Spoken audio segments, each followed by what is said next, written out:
So let's get started then. I'm going to run Tort2D and it's going to load up my default toy. So what you're looking at here is the Sandbox Project, and the Sandbox Project was something that myself and Melv, the other lead developer on Tort2D, created to show off the various features and instructions for Tort2D. So the first one that loads up is our truck demo, or apocalypse demo. And if I were to click on Show Tools, I can get a full listing of all my toys. So for example, if I open up the sphere stack toy, it just creates a bunch of balls that fall down and I can manipulate them. And I can pause my scene so that all physics are turned off.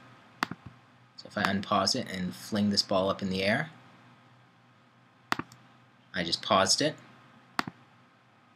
I can restart it, which will just go through the reset function, and then I can completely unload the toy and reload it by clicking the reload button. And if I ever need to see if there are errors or warnings, clicking the show log will give me my console text, and this will give me various feedback, systems starting up, I can send messages, and if there are any errors with my scripts, they'll show up here in a nice color and tell you what lines they're on. So I'll hide that.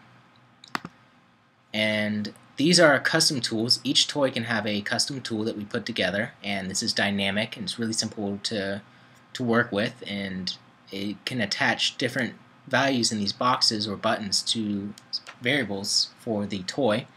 And on the right here we have our debug rendering options. So the first one that's actually set down is the FPS metric only, so it'll show me my frames per second up here. And I can turn that off and then turn on full metrics, which give me all of my information, render, what's in my scene, what's my camera's location, how's my render batching doing. And then there are various other aspects, such as I can see all my joints, I can set everything to wireframe mode so I just see what the polygons are. I can turn on what objects are asleep, so if there's no physics motion, there'll be X's on them, and as soon as I move something, these items are no longer asleep.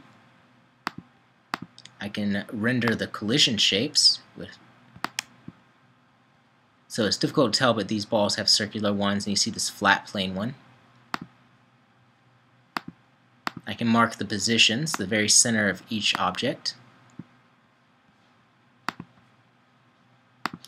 and so on. So you'll find this be very useful as you're developing your own toys. If you work within the Sandbox, these are unique to the Sandbox project. If you're creating a Tort2D game completely from scratch, you would not have this.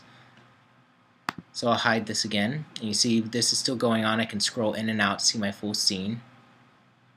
You can use that mouse wheel or the trackpad on a MacBook, for example. And we have all these different toys to show off specific features. And the pyramid one is just a very simple physics toy where I can grab blocks and throw them around.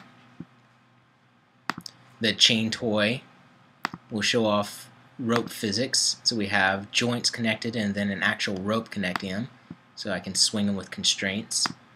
So as you go through here, there is a lot of them fairly self-explanatory.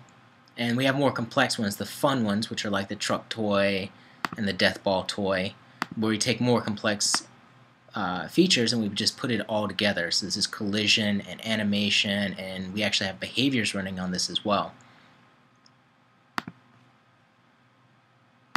Alright, so now that you've looked at the Sandbox, we're actually going to work on creating our own toys now. So I'm going to kill Tort2D and then show you how to create a toy.